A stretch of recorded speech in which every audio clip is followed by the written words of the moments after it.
Who knows what we're going to do, eh? Roofs blew off houses and people were clinging for hours onto a post. When the biggest cyclone in the state's history crosses the coast, roads out of Cairns are choked with people fleeing as a tourist city is flooding in.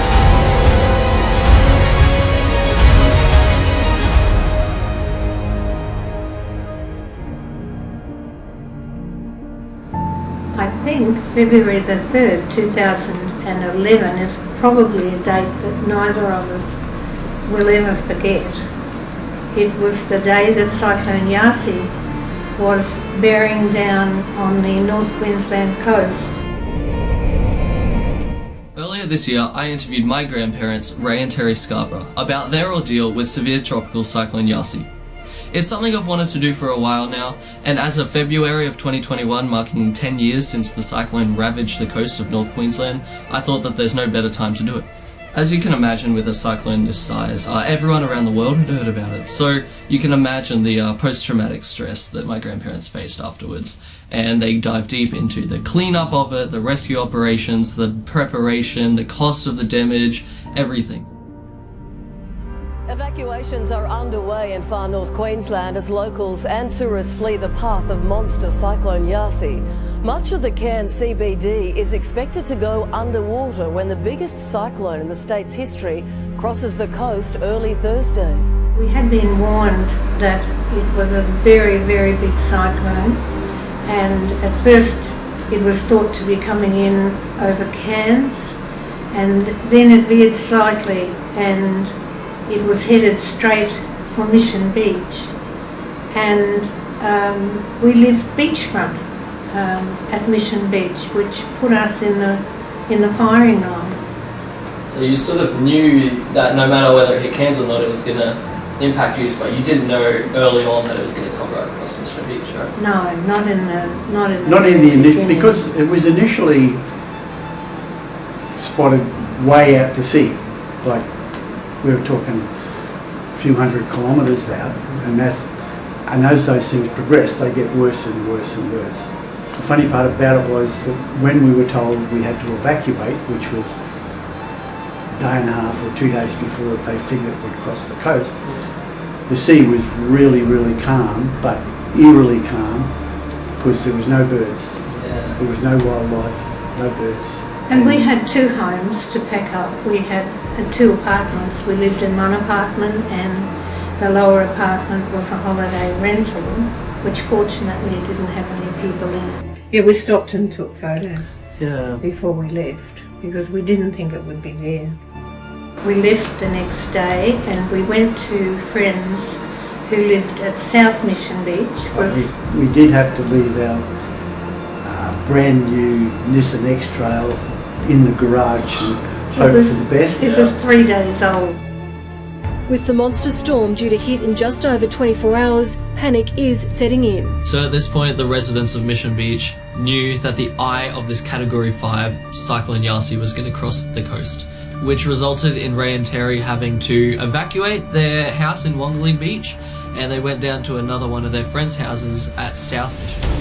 They too had a little apartment downstairs that was bricked in, so the female owner of the house stayed downstairs with two little families with young children, and Ray and I went upstairs with the male owner, household owner, so that we could keep an eye on what was happening. And I think by about 7 o'clock on the night of the 3rd, the winds were really starting to come up. It was blowing rain through the air conditioner the wrong way, and we were getting wet in bed. That's it. So what did you do at the time to sort of barricade it? Oh, we just stuffed rags and towels. The front of the home had already been boarded up. But when the cyclone turned, the weather, of course, was coming from the other direction, and there was no protection. And they had big doors, bifold doors and windows that were not standing up to the big gusts. So we were madly looking for something that we could force underneath these doors and windows, and we raided the cutlery drawer and pulled out a whole lot of forks and spoons and used the handles of those.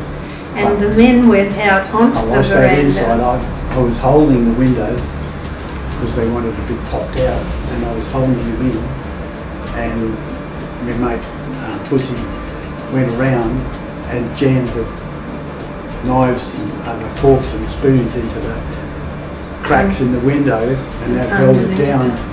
Yeah. But before that cyclone turned around, we actually could hear this.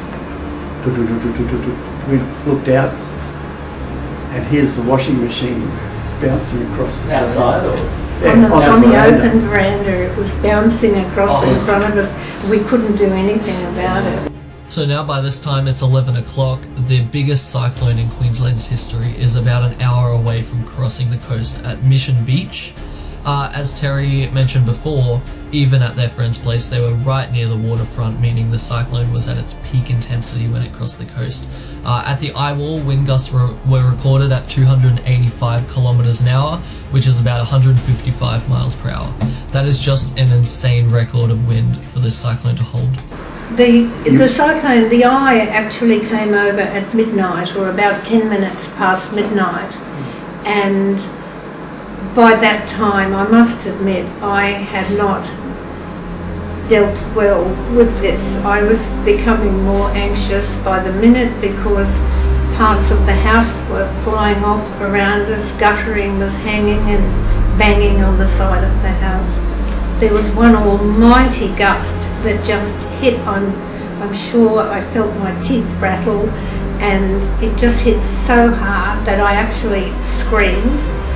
And just at that time, that was pretty close to midnight when it was at its fiercest, and just at that time our eldest son phoned from Cairns, and they were lucky enough to still have power, so he was watching the whole thing play out on computer, and he spoke to me, calmed me down, and said, and talked me through it, and said, look, the eye is almost over Dunk Island. He said, you just bear with it, another 5 minutes, and it should start to calm down. And it did, and the winds eased right down. And How quick did they ease? The difference, well, it was quite sudden, and the difference was amazing. And of course, they tell you not to go outside in the eye of a cyclone, but the men, I wanted to check on the families downstairs. The men wanted to tie up all this guttering. About a 20-foot lump of guttering that was hanging and flapping in the breeze, so we needed lassoed it. To shift the cars. Shifted the cars from around to the leeward side of the house, yeah, which was going to be the windward side as it came back, put them on the other side of the house. We shifted all this stuff that we thought would blow back from that side onto the house. We shifted that and tried to tie down as much as we could.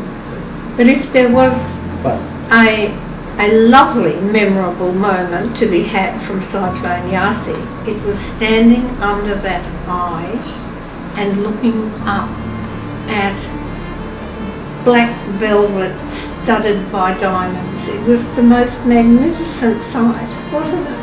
It was surreal. And it was so calm and quiet around. But you could see the wall, as it started to come back, you could see the wall of cloud, or probably wasn't cloud, it was probably rain, but you could see it as a wall.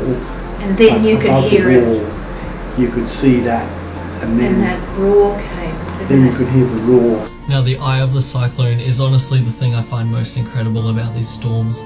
As you heard from their description, they're in the middle of these chaotic, destructive, and deadly winds, yet they look up in the eye and they just see perfect, clear night sky.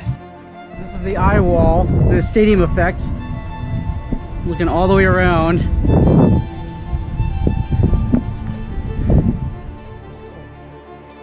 With that being said, when you're in the middle of these storms, the worst is typically yet to come, and we're going to hear about that.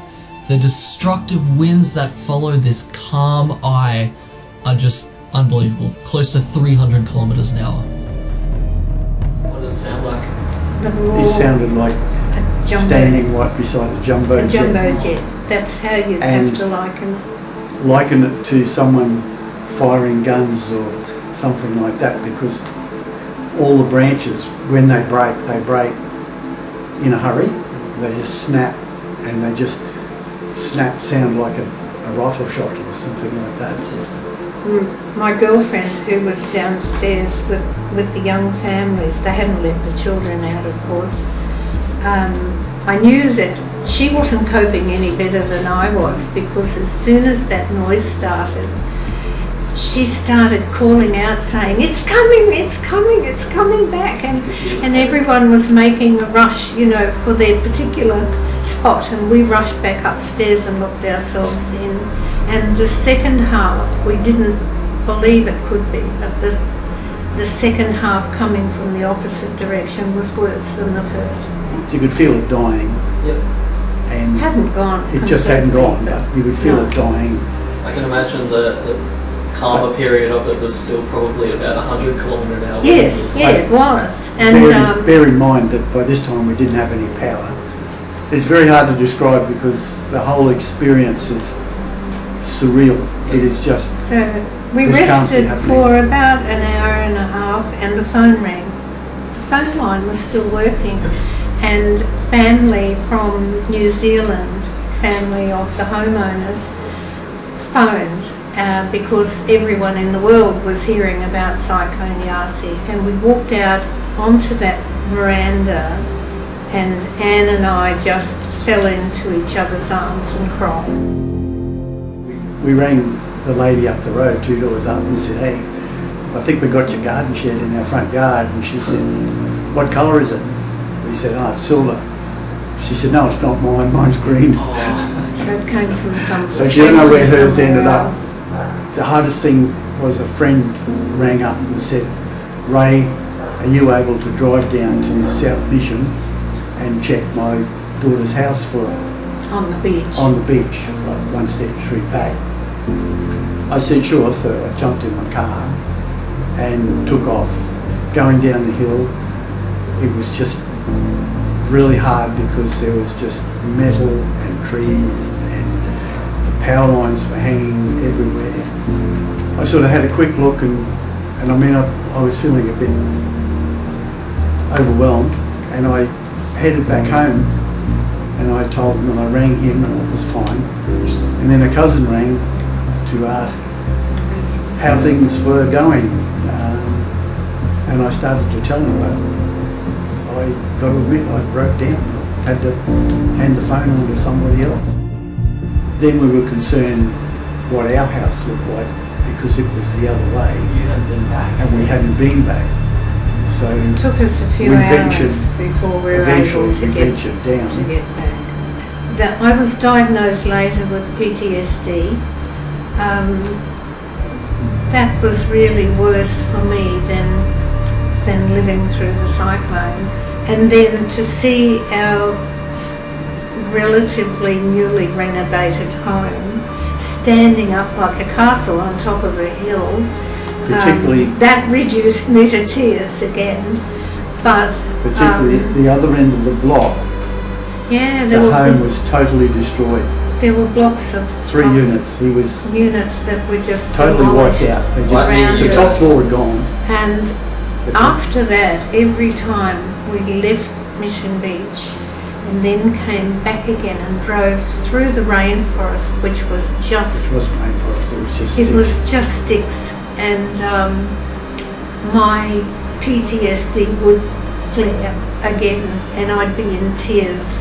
You mentioned that. So do you notice that now? Yes, I did, and I did just recently. Even after that little cyclone. I thought I was over it, but that little cyclone that we had here in Cairns, there were a lot of fences, of course, knocked over around us, but our backyard took it fairly hard, and we lost a big tree, and that feeling came back again. and I thought, no, it hasn't gone yet. The cyclone they're referring to there was severe tropical cyclone Yasi that grazed the coast of Cairns March of this year. Despite it not even crossing the coast, it created about $200 million in crop damage and about 42,000 homes lost power. I know from my own backyard I saw many trees being pulled down and the winds were very severe. Despite the wind speeds exceeding about 100 km/h gusts, I was definitely enjoying myself out there taking those videos. But what it did do was put it into perspective of how severe Tropical Cyclone Yasi must have been for my grandparents.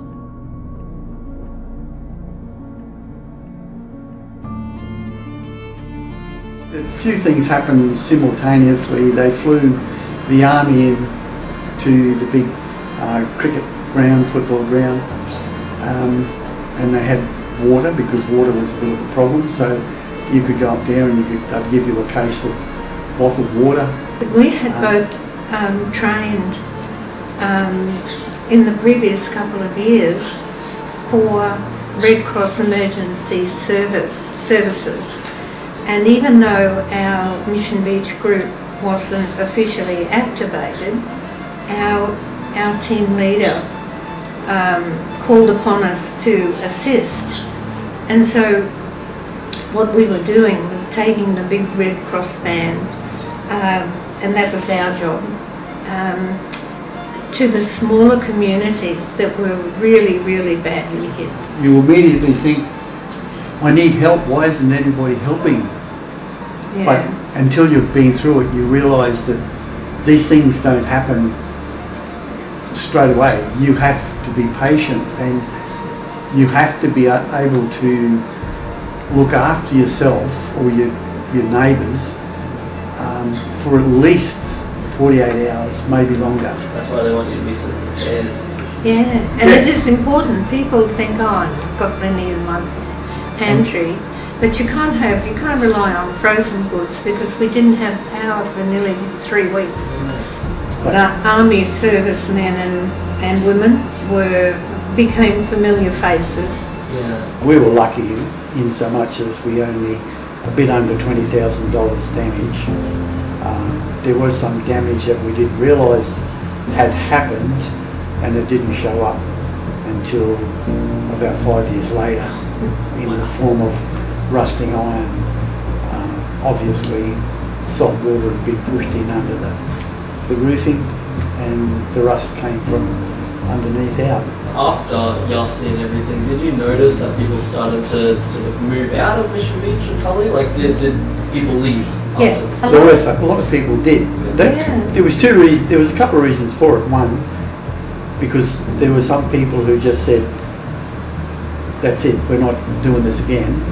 But there were lots of other people that, because everything stopped, like the tourist trade stopped, everything stopped, other than the building trade, and so they didn't have work. So they had to go and find work. Lost their employment. We found a metal sign in our backyard, a piece of tin, a metre or so long and about 500 wide, and it was from the boatyard, which is like 2 kilometres from where we live. Maybe 3.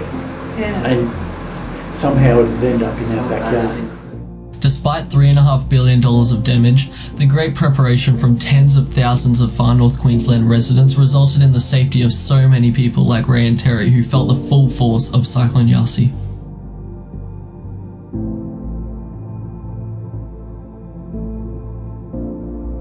Our decision to move to Cairns wasn't entirely because of cyclones, although I must admit I do feel a little more secure here, not quite so exposed to the elements. But we had lived in Mission Beach for 17 years, so we just decided one day that was it. It was time. But I must admit, we do miss the beach and we miss those views, don't we? To wake up and walk out to the living room every morning, pull the curtains back and just look at the sea in front of us. It was, and Dunk Island, we were right in front of Dunk Island. It was a great start to the day. Great start to the day.